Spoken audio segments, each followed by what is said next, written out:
जय माँ काली। माता रानी का एक नाम चंडिका भी है और एक नाम चामुंडा भी है। तो माता रानी ने चामुंडा अवतार क्यों लिया? तो ये वर्णन आता है सप्तशती के 5वें अध्याय में कि एक बार शुंभ निशुंभ नाम के जो दैत्य उत्पन्न हुए, किसी से जीते नहीं जा रहे थे। बहुत उन्होंने पृथ्वी पर त्राही त्राही मचाई हुई थी। तो इनका वध करने के लिए इनके द्वारा इनके सताए हुए देवता माता रानी का आह्वान करने लगे और ब्रह्मा विष्णु महेश और सारे देवता इन्होंने याद किया, इन्होंने स्मरण किया कि माता रानी ने हमको वरदान दिया था कि जब भी आप कष्ट में होंगे और मुझे पुकारेंगे तो मैं कोई ना कोई रूप, अलग अलग स्वरूपों में आकर आपकी रक्षा करूंगी।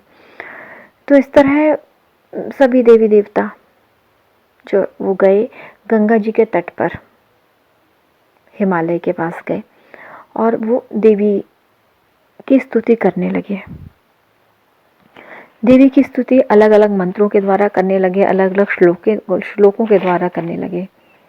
नमो दिव्ये महादिव्ये शिवाये सततम नमः, नमः प्रकृते भद्राये नियता प्रणतस्मताम। बहुत सारे अलग अलग मंत्र उच्चारण के द्वारा बड़े प्रेम से वे सभी माता रानी को पुकारने लगे। जब सभी देवता स्तुति कर रहे थे तब उसी समय पार्वती देवी गंगा जी के जल में स्नान करने के लिए वहां आई और उन सुंदर भौहों वाली भगवती ने देवताओं से पूछा, आप लोग यहाँ किनकी स्तुति कर रहे हैं? तब माँ पार्वती के शरीर के अंदर से एक देवी प्रकट हुई, शिवा देवी। तो उन्होंने बताया कि शुंभ दैत्य से तिरस्कृत और युद्ध में निशुंभ से पराजित हुए ये सभी देवता यहाँ मेरी ही स्तुति कर रहे हैं। तो पार्वती जी के शरीर कोश से अंबिका का प्रादुर्भाव हुआ, इसलिए ये देवी पूरे संसार में कौशिकी कही गई। कौशिकी जब प्रकट हो गई माँ पार्वती जी के शरीर से, और माँ पार्वती जी का वर्ण कैसा है, माँ पार्वती जी कैसे दिखती हैं? माँ पार्वती जी अनुपम सुंदरी हैं, बहुत सुंदर हैं, बहुत गौर वर्ण है, बहुत सुंदर, एकदम श्वेत उनका वर्ण है। तब जब माँ के शरीर से अंबिका देवी बाहर आई तो अंबिका देवी, जिनको कौशिकी कहा जाता है, वो एकदम गौर वर्ण थी। तो माँ के कौशिकी के प्रकट होने के बाद में माँ पार्वती जी का शरीर काले रंग का हो गया। तो माँ कालिका के नाम से विख्यात हुई। माँ पार्वती कालिका के रूप से विख्यात हुई। तो माँ की ये लीला थी कि शुंभ निशुंभ का वध कैसे करना है। तो माँ ने कालिका का अवतार माँ पार्वती के शरीर से ही लिया। अब जब माँ का एक स्वरूप, अंबिका स्वरूप बहुत सुंदर था, कौशिकी जिनको कहा गया, वो हिमालय पर रहने लगी जाकर और हिमालय को प्रकाशित करने लगी। वो इतनी सुंदर थी, गौर वर्ण की थी, तो वो अपने सौंदर्य से पूरे हिमालय को प्रकाशित कर रही थी। तो इतना सुंदर स्वरूप कि वैसा रूप कहीं किसी ने नहीं देखा होगा। तो शुंभ निशुंभ के जो दैत्य थे, शुंभ निशुंभ के जो दूत थे, चंड मुंड, वो छुप छुप कर वहाँ पर देख रहे थे कि कौन सी ऐसी सुंदरी है, इतनी सुंदर है, हिमालय को प्रकाशित कर रही हैं।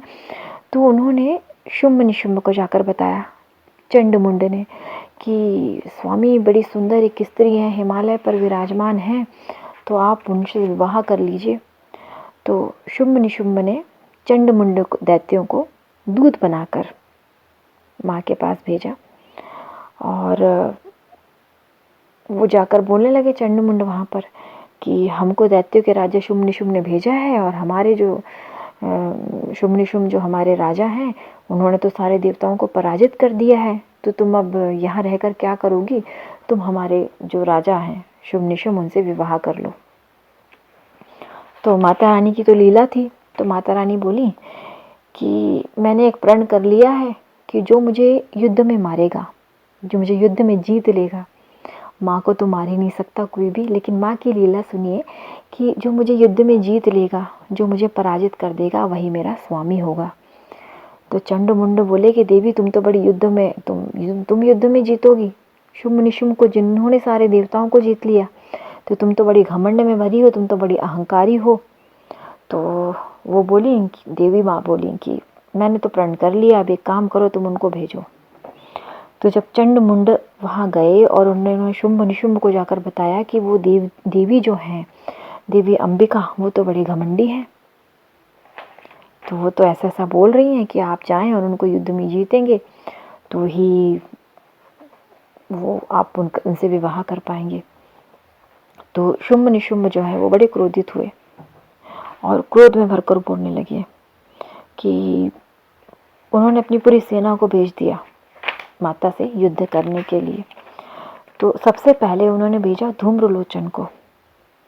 तो धूम्रलोचन जब युद्ध के लिए आए और उन्होंने शुंभ निशुंभ ने बोला धूम्रलोचन को कि जो देवी है, जो इतनी अहंकारी है, उसके केश पकड़कर घसीटते हुए ले आना। तो धूम्रलोचन जो है, जो शुंभ निशुंभ का सेनापति है, 60,000 असुरों की सेना लेकर वहां से गया और हिमालय पर रहने वाली देवी को जैसे ही देखा और पुकार के कहा, ललकारा कि अरे तू शुंभ निशुंभ के पास चल, यदि इस समय प्रसन्नता पूर्वक मेरे स्वामी के पास नहीं चलेगी तो मैं बलपूर्वक तुझे केश पकड़कर ले चलूंगा। अब देवी मुस्कुराई। देवी को पता था कि ये सब अब मृत्यु को प्राप्त होने वाले हैं और लीला तो देवी कर रही हैं। तो देवी बोली कि तुम्हें दैत्यों के राजा ने भेजा है और तुम बलवान हो, तो मुझे ठीक है, युद्ध कर लो और ले चलो मुझे। तो देवी की यूँ कहने पर असुर धूम्रलोचन दौड़ा देवी के ऊपर। तो देवी ने हुम शब्द का उच्चारण किया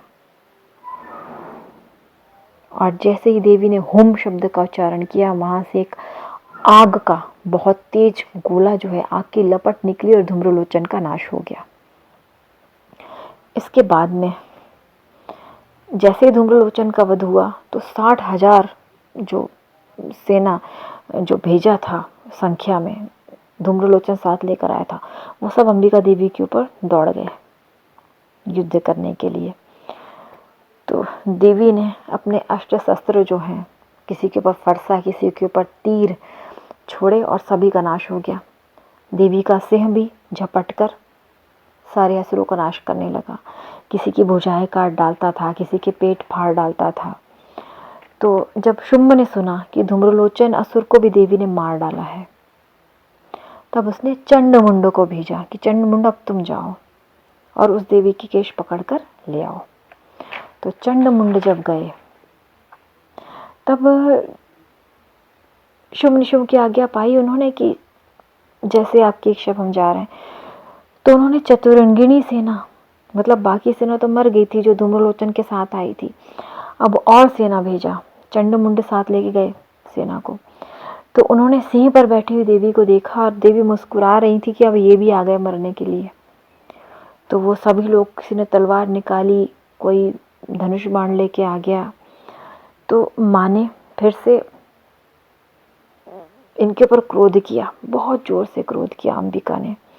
तो अंबिका ने जैसे ही क्रोध किया तो उनका मुख काला पड़ गया, ललाट में भौहें टेढ़ी हो गई और वहां से तुरंत विकराल मुखी काली प्रकट हुई चंडमुंड का वध करने के लिए। अंबिका ने जब क्रोध किया था, काली जन्म कब लेती हैं? काली जन्म तब लेती है जब संसार में विकराल संकट हो। काली अपने भक्तों के लिए जितनी करुण है, जितना प्रेम करने वाली है, वही अपने भक्तों के शत्रुओं के लिए काली विकराल है।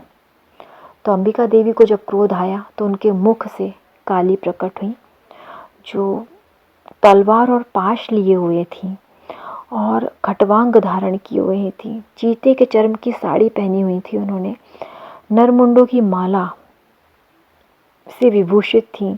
उनके शरीर का मांस सूख गया था क्रोध की वजह से, इतनी क्रोधित हो गई थी कि शरीर का पूरा मांस सूख गया था, केवल हड्डियों का ढांचा था और वो अत्यंत भयंकर थी। उनका मुख बहुत विशाल था और जीभ लपलपा रही थी यानी जीभ बाहर को निकली हुई थी कि असुरों को खाने के लिए, उनके रक्त को पीने के लिए उनकी जीभ लपलपा रही थी। आंखें भीतर को धसी हुई थी और लाल थी और उन्होंने जैसे ही भयंकर गर्जना की तो पूरी दिशाएं गूंज उठी और वो दैत्यों का वध करने लगी। टूट पड़ी सारी सेना पर, सबको भक्षण करने लगी। एक हाथ से उन्होंने एक से पूरे जो गजराज हैं, जो घोड़े हैं, जो योद्धा हैं, उन सबको मार डाला, खा डाला। एक साथ हजारों को मुंह में डाल लेती थी, चबा डालती थी। किसी के बाल पकड़ लेती हैं, किसी का गला दबा देती हैं, किसी को पैर से कुचल डालती, किसी को छाती के धक्के से मार के गिरा डालती। असुरी के छोटे जो असुर हैं वो बड़े बड़े अस्त्र शस्त्र छोड़ रहे थे, मुंह से पकड़ लेती थी और दांतों से पीस डालती थी। तो काली ने सारी दैत्यों की सेना को रोन डाली, खा डाली। कई तो मारे गए, कुछ भाग गए, कुछ मृत्यु को प्राप्त हो गए। तो इस प्रकार देवी असुरों की सारी सेना को मारने लगी। तो ये देखा जब चंड ने, तो चंड बहुत तीव्र वेग से माँ काली के ऊपर दौड़ा। तो महादैत्य मुंड ने भी, इधर से चंड दौड़ा, इधर से मुंड ने बाणों की वर्षा करना आरंभ कर दिया, चक्रों की वर्षा करने लगा। तब जैसे ही महादैत्य मुंड जो है उसने बाणों की वर्षा किया, चक्रों की वर्षा किया, तो वो चक्र और बाण माँ के आसपास आके जम गए, आसपास एक घेरा बना लिया गया। तो चक्र जैसे ही माँ ने मुंह खोला तो वो सारे चक्र, सारे बाण माँ के मुंह में समा गए। अब कैसे समा रहे हैं? जैसे सूर्य बादलों में छुप जाता है, उसी तरह ये सारे अस्त्र शस्त्र जो है माँ ने खा डाले।